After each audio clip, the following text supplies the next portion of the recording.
Pikachu?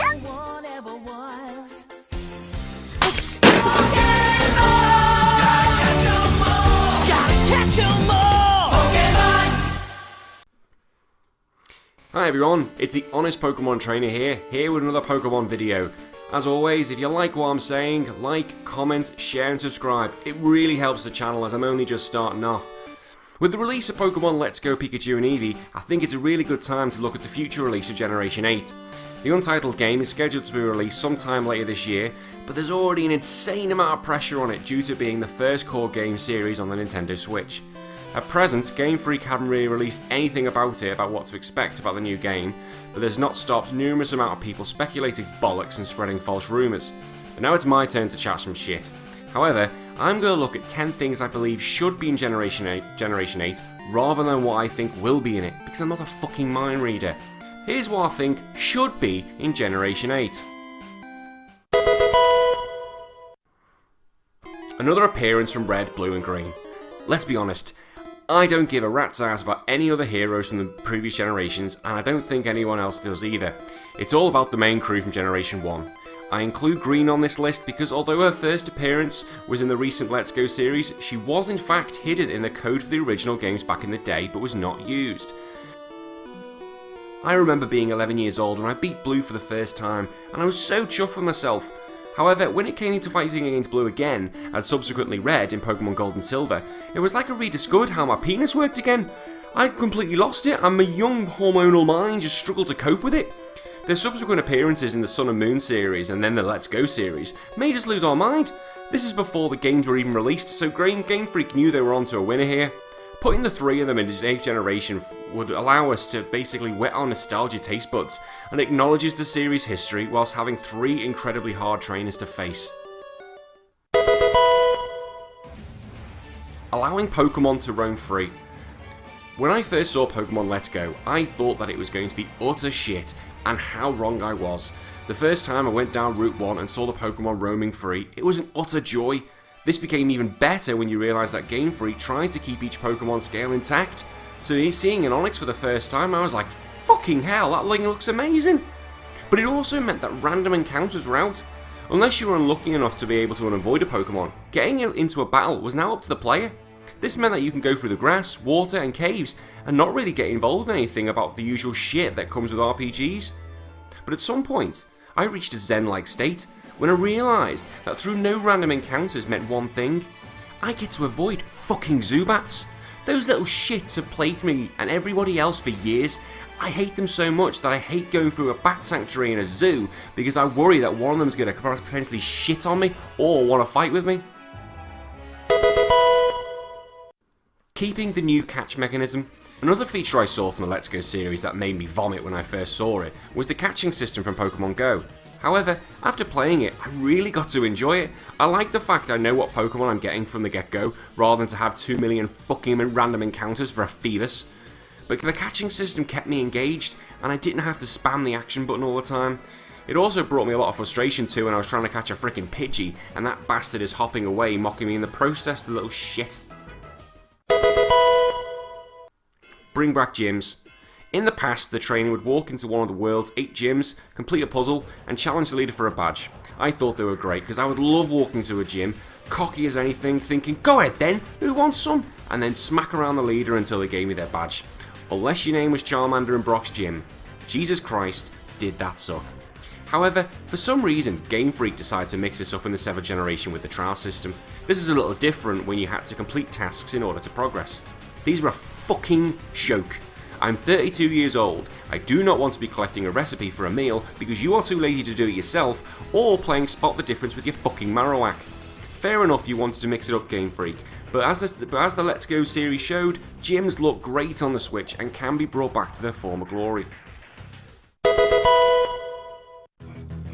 Totem Pokemon. Speaking of the trial system, there was one thing I did like, and that was the Totem Pokemon. The player had to face a bigger, higher stat Pokemon before completing their challenge. This is brilliant because they really did feel like a challenge, and which was something that Pokemon can be excused of missing time and time again. In fact, Necromancer at the end of Ultra Sun and Moon was the hardest thing I've ever fought. I had to put the bastard to sleep and hope he didn't wake up. I actually ended up clapping the console at the end of it and just going, well played. well played. But it does seem that Game Freak are carrying this trend on, as you had to fight the legendary birds and Mewtwo in the Let's Go series, so no longer can you rock up to Mewtwo and say, "Get in the Master Ball, bitch," without having to fight the overgrown dildo first. You could make it even harder by having them immune to status effects, then you'll see who the boss is.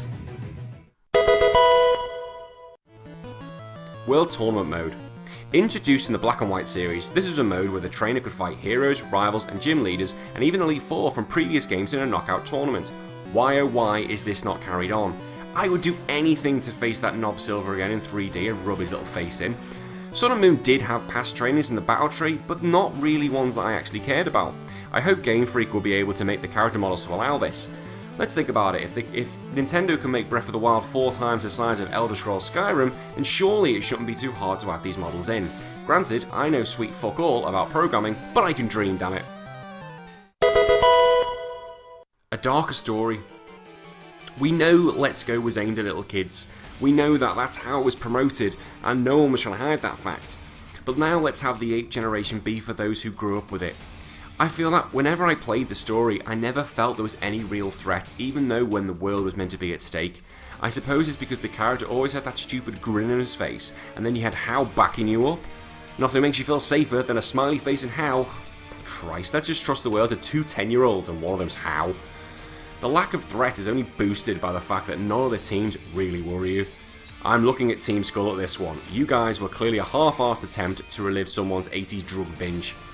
And by darker story, I don't mean seeing Blue dead in a toilet from a drug overdose, although it would be an interesting plot point, but all I want is just something I can sink my teeth into, something that will engage me and want to keep playing and make me forget to feed my newborn baby once she arrives. Harder difficulty.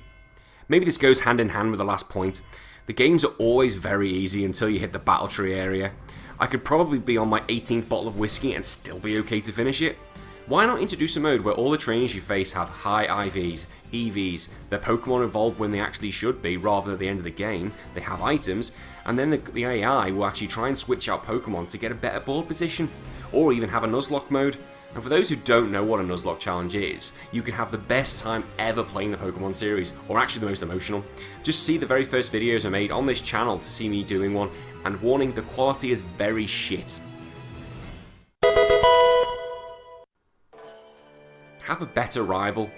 I won't go into this too much because I have a video being prepared about this, but really what the fuck are Game Freak playing at? Screw this friendly rival bollocks.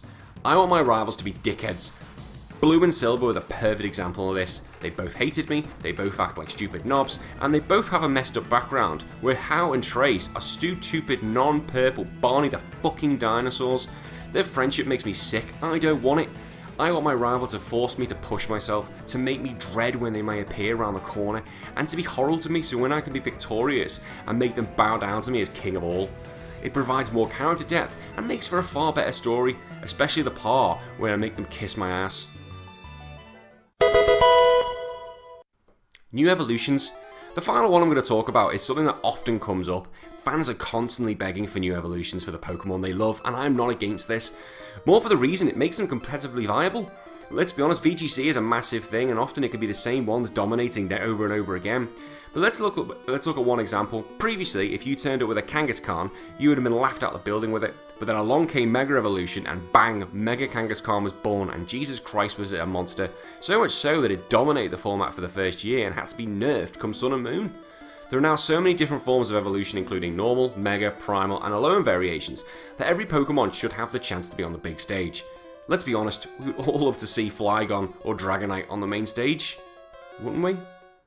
So there you have it, there's top 10 things that I think should be in Generation 8.